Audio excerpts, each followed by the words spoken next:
In today's video, we are going to be making predictions for all the installments at Six Flags parks in 2024. We will go over a realistic option that makes a lot of sense for the park. In most cases, it will be absolutely nothing or minor park improvements, and a more unrealistic option that is not probable but could end up happening if Six Flags really wanted it to.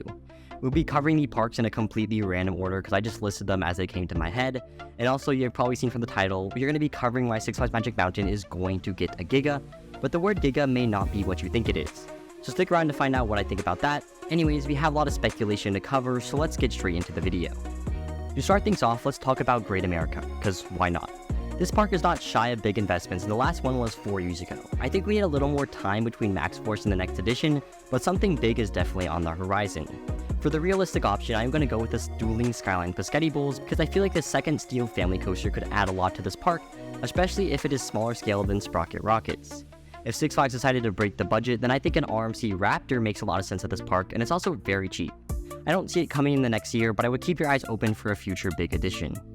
Unlike Great America, Six Flags America is a lot more neglected. This park has had minimal additions in the past 10 years, and even the new rides are subpar. I don't think this park is going to get anything in the next year except some minor park improvements, but for fun stuff, let's imagine what they could get. I feel like a Vekoma STC would perfectly replace Mind Eraser and fill in that inverted coaster slot that went missing. However, I think RMC Roar is more likely to happen than anything else because RMC is super cheap and will instantly provide a world-class coaster. St. Louis just got a Vekoma family coaster this year, so their odds of getting a coaster next year are a lot more slim. This park is also pretty much neglected, so it's pretty easy to say the realistic outcome is minor park improvements or aka absolutely nothing. The fun thing to do and the unrealistic option would be to RMC one of their 3 Woodies for the exact same reason as Great America. It's cheap and guaranteed to be good. Now, I would RMC American Thunder, which is the newest of the 3 Woodies at the park, but the other 2 are iconic, so it's a sin to even touch them. You're kind of behind in the video pacing, so I want to speed through a few parks. Great Escape is taking away from their coaster count in next year, and even though they are removing an old classic, I'm not convinced they're going to build anything new here. So for the realistic option, I'm going to pick minor park improvements, and for unrealistic, I'm going to pick a Skyline Pescetti Bowl. I feel like this makes a lot of sense given Six Flags' recent trends. Frontier City is also in the same exact spot as Great Escape. It's a completely neglected park that probably doesn't deserve a new addition anyways. So minor park improvements it is. And for the unrealistic, I think an RMC Raptor would work really well. Darien Lake is another neglected park, but it got a coaster relatively recently, so I don't think they are going to get any major attraction. So once again, it's minor park improvements. And for unrealistic, I'm going to go to RMC Predator because any park that doesn't have an RMC already probably needs one. Next up are the 2 Texas parks. Over Texas just opened up a mock Power Splash this year, so I am highly doubtful of any new addition. I wouldn't even bet on a family coaster coming here, so I want to go with the minor park improvements and a Skyline Pescetti Bowl for the unrealistic. Fiesta Texas has been playing with enthusiasts for a long time, and I don't think it's going to amount to much. I'm pretty sure that this new addition is going to be a flat ride, not a coaster. Now, which flat ride, I honestly had no idea. I'm not very good with flat rides, hence why I didn't add much of them into this video. I've heard rumors that it's a Zamperla flat ride, but I don't think any other rides make much sense here as they already have a frisbee, a disco, and an air race. I'm still placing my money on some sort of thrill flat ride, but I don't think it's going to be built by Zamperla. Now for my unrealistic option, a GCI Woody would fit perfectly in its park. It may be similar to IRAT in terms of the eyes of the GP, but nevertheless, it would help me line up a lot.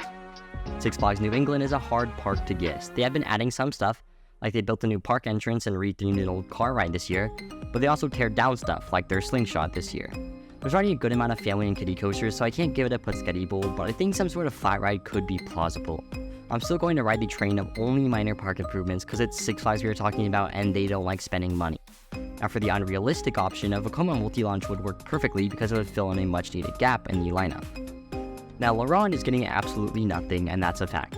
I can't say it's a fact because new Six Flags is extremely unpredictable, but the last coaster edition of this park was 13 years ago, and they have been tearing down some rides without building anything new. The Zack Spin never came to fruition. It just does not make sense for Six Flags to invest into this park at all.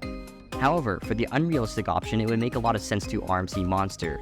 It would add an elite coaster to the lineup for a cheap cost. If I was going to do this, I would also go the extra step to make it dueling, but this is very, very unlikely. Six Flags Mexico is another park that is also getting nothing. Their last edition was 5 years ago, and that was an SNS 40 free spin. I have no idea what Six Flags is going to add to this park in the coming years, but my most realistic guess is absolutely nothing. For the unrealistic option, I'm going to give it a Vekoma multi-launch. It would work really well in the park's lineup and be relatively cheap for a coaster of its size.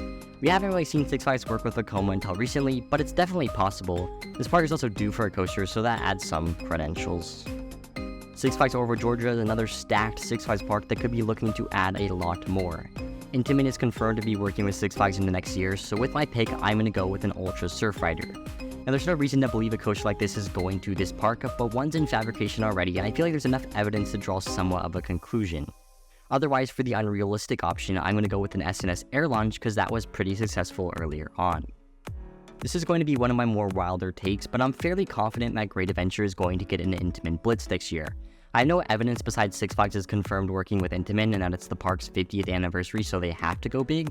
Oh, and also the park is confirmed getting a coaster next year, so an Intamin Blitz is a very solid route to go. It seems very much in the park for what Six Flags would do to this park, and it would only break the budget slightly.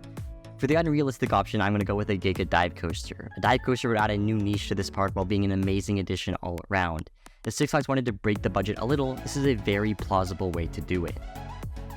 Six Flags Discovery Kingdom is not a park that gets a lot of coasters, and just last year they got a new addition. I'm not saying it was a good addition, and it barely scratched the budget, but they still got a new addition, so that's why it's pretty easy for me to pick minor park improvements. For an unrealistic option, I think the Intamin Surf Rider that might go to Over Georgia could end up here, but that's really just a shot in the dark. And now is the moment you have all been waiting for. Six Flags Magic Mountain and their rumored Giga. I can't say Giga Coaster because I highly doubt that it's going to be a coaster. Yep, that's right. I don't think Six Flags is going to be building a Giga Coaster anytime soon. However, they did tweet something about building a Giga on their Twitter, and this could be a play on words, but I think it has more to do with the height of an attraction. A lot of people think they're going to build a Giga Starflyer, and I don't think that's the case at all. The actual Giga that they are building is reopening the Sky Tower.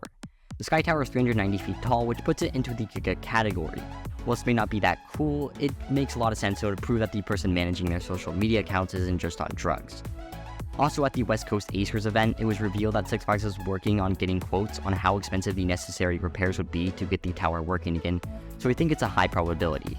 Now, it's not what we want, but it's probably what we are going to get. Now, for the unrealistic option, I'm pretty sure a lot of you have heard about this before, but a Giga dive coaster on Viper's Plot of Land would work out really well. This would be a Giga and replace an unpopular attraction that has operated well into its service life. I'm no Viper hater, I think it should stand where it is for as long as it can, but a Giga dive coaster would make a lot of sense on this plot of land. So those are what I think each Six Flags park is getting for their 2024 additions. We will see if I'm right or completely wrong as announcement seasons comes closer and closer to fruition. Let me know if you agree with my decisions in the comment section down below. As always, make sure to like and subscribe. I'll see you in the next one. Have a great rest of your day. Goodbye.